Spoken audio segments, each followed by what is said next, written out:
ನಮ್ಮ ಅಡುಗೆ ಮನೆಯಲ್ಲಿ ಕುಕ್ಕರಲ್ಲಿ ಏನಾದರೂ ಅಡುಗೆ ಮಾಡಿದಾಗ ಕೆಲವೊಂದು ಸಾರಿ ಎಲ್ಲ ಚೆಲ್ಲೋಗೋ ಈ ಥರ ವಿಸಿಲ್ ಬಂದಾಗ ಉಕ್ಕೋಗಿ ಎಲ್ಲ ಕ್ಲೀನ್ ಮಾಡಬೇಕಾಗೋ ಪರಿಸ್ಥಿತಿ ಬರುತ್ತೆ. ಸೊ ಆ ಥರ ಆಗಬಾರ್ದು ಅಂದರೆ ನೀವು ಕುಕ್ಕರ್ ಮುಚ್ಚಲದ ಮೇಲೆ ಯಾವುದಾದ್ರೂ ಒಂದು ಟಿಶ್ಯೂ ಪೇಪರ್ ಇಲ್ಲ ಅಂದರೆ ಯಾವುದಾದ್ರೂ ದಪ್ಪದಾಗಿರೋವಂಥ ಕಾಟನ್ ಬಟ್ಟೆನೂ ಸುತ್ತಲೂ ಇಡೋದ್ರಿಂದ ಅದರ ಉಕ್ಕು ಬಂದಾಗ ಯಾವುದೇ ರೀತಿ ಚೆಲ್ಲೋದಿಲ್ಲ, ಅಲ್ಲೇ ಸ್ಟ್ರಕ್ ಆಗುತ್ತೆ.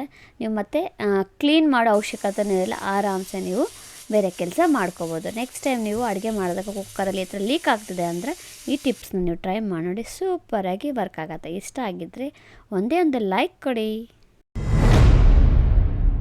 ಕುಕ್ಕರ್ ಬಳಸ್ತಾ ಈ ಹ್ಯಾಂಡಲ್ಸು ತುಂಬ ಲೂಸ್ ಆಗಿಬಿಡುತ್ತೆ. ಈ ಲೂಸ್ ಆದಾಗ ನಾವು ಸುಮ್ಮನೆ ಹಾಗೆ ತಿರುಗಿಸಾಗ ಬಿಟ್ಟರೆ ಕೆಲವೊಂದು ಸರಿ ಕೆಳಗಡೆ ಬೀಳೋ ಸಾಧ್ಯತೆಯೂ ಇರುತ್ತೆ, ಪೆಟ್ಟಾಗೋ ಸಾಧ್ಯತೆ ಇರುತ್ತೆ. ಸೊ ಆ ಥರ ಆಗಬಾರ್ದು ಅಂದರೆ ನಾನು ನಿಮಗೊಂದು ಸಿಂಪಲ್ ಟಿಪ್ ಕೊಡ್ತೀನಿ. ಆ ಸ್ಕ್ರೂನ ಟೈಟ್ ಮಾಡೋದು ಹೇಗೆ, ಸೊ ಒಂದು 6 ತಿಂಗಳವರೆಗೂ ಯಾವುದೇ ರೀತಿ ಚಿಂತೆ ಇಲ್ಲದೆ ನೀವು ಯೂಸ್ ಮಾಡ್ಬೋದು. ಮೊದಲಿಗೆ ಆ ಹ್ಯಾಂಡಲ್ನ ಬಿಚ್ಕೊಳ್ಳಿ, ಸ್ಕ್ರೂ ಮತ್ತು ಹ್ಯಾಂಡಲ್ನ ಎರಡು ಬಿಚ್ಕೊಂಡು ಆ ಸ್ಕ್ರೂನ ಕ್ಲೀನಾಗಿ ಕೈಗೆ ತೊಗೊಳ್ಳಿ. ತೊಗೊಂಡು ಏನಪ್ಪ ಮಾಡಬೇಕಂದ್ರೆ ಇದು ಸ್ವಲ್ಪ ಟೈಟಾಗಿ ಆಗಬೇಕಂದ್ರೆ ಇದಕ್ಕೆ ಸಿಂಪಲ್ ಟಿಪ್ಸ್ ಏನಂದರೆ ನೈಲ್ ಪಾಲಿಶ್ ಇರುತ್ತಲ್ವ, ಆ ನೈಲ್ ಪಾಲಿಷ್ನ ಹಾಕ್ಕೋಬೇಕು. ಸ್ವಲ್ಪ ಮಂದಕ್ಕೆ ನೋಡಿಕೊಂಡು ಹಾಕ್ಕೊಂಬಿಡಿ ಚೆನ್ನಾಗಿ. ಹಾಕಿದಾದ್ಮೇಲೆ ಅದು ಸ್ವಲ್ಪ ತೇವಾಂಶ ಇರುವಾಗಲೇ ಫಿಟ್ ಮಾಡಿಬಿಡಿ. ನೀಟಾಗಿ ನಿಮಗೆ ಯಾವ ರೀತಿ ಅನುಕೂಲ ಆಗುತ್ತೋ ಆ ರೀತಿ ತಿರ್ಗಿಸ್ಕೊಂಡು ಟೈಟಾಗಿ ಒಂದು ಸ್ಕ್ರೂ ಡ್ರೈವರ್ ಇಲ್ಲ ಅಂತೇಳಿದ್ರೆ ಸ್ಪೂನ್ ಮುಖಾಂತರ ಕೂಡ ನೀವು ಮಾಡ್ಕೋಬೋದು. ಆದರೆ ತೇವಾಂಶ ಅಂದರೆ ಹಾಕಿದ ತಕ್ಷಣ ನೈಲ್ ಪಾಲಿಶು ಆ ತೇವಾಂಶ ಇರುವಾಗಲೇ ನೀವು ಫಿಟ್ ಮಾಡಬೇಕು. ಡ್ರೈ ಆದಮೇಲೆ ಹಾಕಿದ್ರೆ ಅದು ವರ್ಕೌಟ್ ಆಗೋಲ್ಲ. ಸ್ವಲ್ಪ ತೇವಾಂಶ ಇರೋವಾಗಲೇ ಹಾಕಿ ಫಿಟ್ ಮಾಡಿ ನೋಡಿ, ಸೂಪರಾಗಿ ಸಖತ್ತಾಗಿ ವರ್ಕ್ ಆಗುತ್ತೆ. ನಂದು ಕೆಲವೊಂದು ಕುಕ್ಕರ್ಗೆಲ್ಲನೂ ನಾನು ಇದೇ ಟಿಪ್ಸ್ನ ನಾನು ಟ್ರೈ ಮಾಡಿದ್ದೀನಿ. ಇವತ್ತರೆಗೂ ಯಾವುದೇ ರೀತಿ ಹ್ಯಾಂಡಲ್ಸು ಲೂಸ್ ಆಗಿಲ್ಲ, ತುಂಬಾ ಉಪಯೋಗ ಆಗಿದೆ. ನೀವು ಕೂಡ ನೆಕ್ಸ್ಟ್ ಟೈಮು ಈ ನೈಲ್ ಪಾಲಿಶ್ ಟಿಪ್ನ ಟ್ರೈ ಮಾಡಿ ನೋಡಿ. ನಿಮ್ಮ ಕುಕ್ಕರ್ ಹ್ಯಾಂಡಲು ಯಾವುದೇ ಕಾರಣಕ್ಕೂ ಲೂಸ್ ಆಗೋಲ್ಲ, ಪೆಟ್ಟಾಗಲ್ಲ, ಆರಾಮ್ಸೆ ನೀವು ಬಳಕೆ ಮಾಡ್ಬೋದು. ನೆಕ್ಸ್ಟ್ ನಿಂಬೆಹಣ್ಣು ಏನಾದರೂ ಕಡಿಮೆ ರೇಟ್ ಇದ್ದಾಗ ಅಂತ ಜಾಸ್ತಿ ತೊಗೊಂಬಂದ್ಬಿಟ್ಟು ಅದನ್ನ ಸ್ಟೋರ್ ಮಾಡೋದು ಹೇಗೆ ಅಂತ ನಿಮಗೆ ತಿಳಿಸ್ಕೊಡ್ತೀನಿ. ಟಿಶ್ಯೂ ಪೇಪರ್ ಅಥವಾ ನ್ಯೂಸ್ ಪೇಪರ್ ತೊಗೊಳ್ಳಿ. ಕೆಲವರಿಗೆ ನ್ಯೂಸ್ ಪೇಪರ್ ಇಷ್ಟ ಆಗೋದಿಲ್ಲ. ನ್ಯೂಸ್ ಪೇಪರ್ ಇಷ್ಟ ಇಲ್ಲದವರು ಟಿಶ್ಯೂ ಪೇಪರ್ನ ನೀವು ಬಳಕೆ ಮಾಡ್ಕೋಬೋದು. ಯಾವ ರೀತಿ ಚಿಕ್ಕದಾಗಿ ಕಟ್ ಮಾಡಿಕೊಂಡು ಸಿಂಗಲ್ ನಿಂಬೆಹಣ್ಣು ಸುತ್ತಬೇಕು, ನೀಟಾಗಿ ಸುತ್ತಬೇಕು.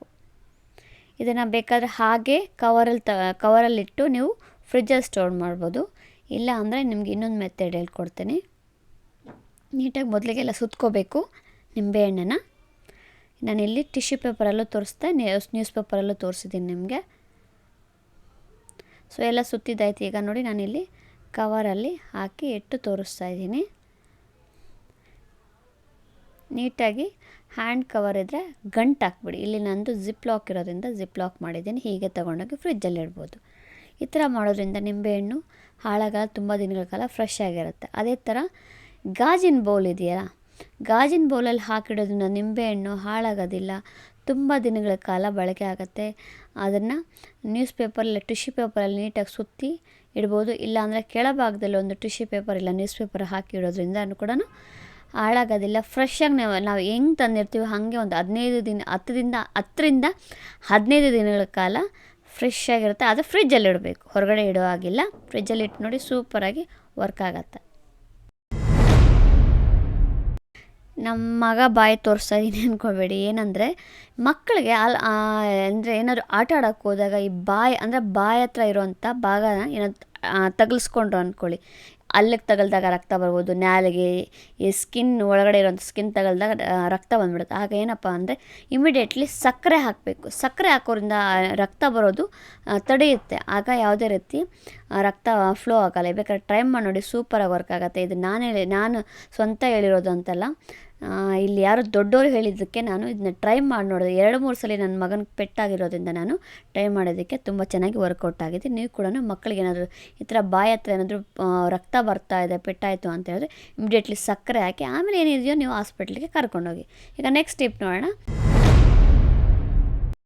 ನೆಕ್ಸ್ಟ್ ಟಿಪ್ ಈ ಥರ ಊಟದ ತಟ್ಟೆ, ಯಾವುದಾದ್ರು ತಟ್ಟೆ ಆಗಿರ್ಬೋದು, ಈ ಥರ ಶೇಪ್ ಅಂದರೆ ನೋಡಿ, ಈ ಥರ ಸೈಡ್ಸಲ್ಲಿ ಈ ಥರ ಡಿಸೈನ್ ಇರುವಂಥ ತಟ್ಟೆಗಳನ್ನ ನಾವೇನು ಮಾಡ್ತೀವಿ, ಮೇಲ್ಮೇಲೆ ತೊಳ್ಕೊಂಬಿಡ್ತೀವಿ. ಆದರೆ ಸೈಡ್ಸಲ್ಲಿ ತುಂಬ ಕೊಳೆ ಇರುತ್ತೆ.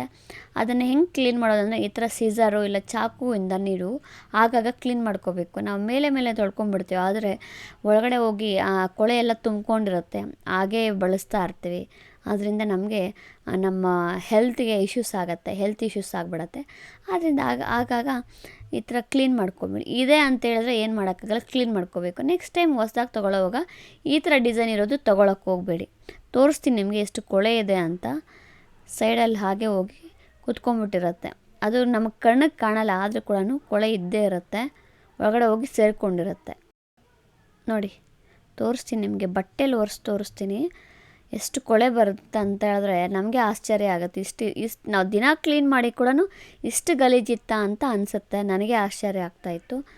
ದಿನನಿತ್ಯ ಬಳಸ್ತಾ ಕೊಳೆ ಮೇಲೆ ತೊಳ್ಕೊತೀವಲ್ಲ, ಒಳಗಡೆ ಹೋಗಿ ಸೇರ್ಕೊಂಡ್ಬಿಟ್ಟಿರುತ್ತೆ, ಕಾಣೋದಿಲ್ಲ.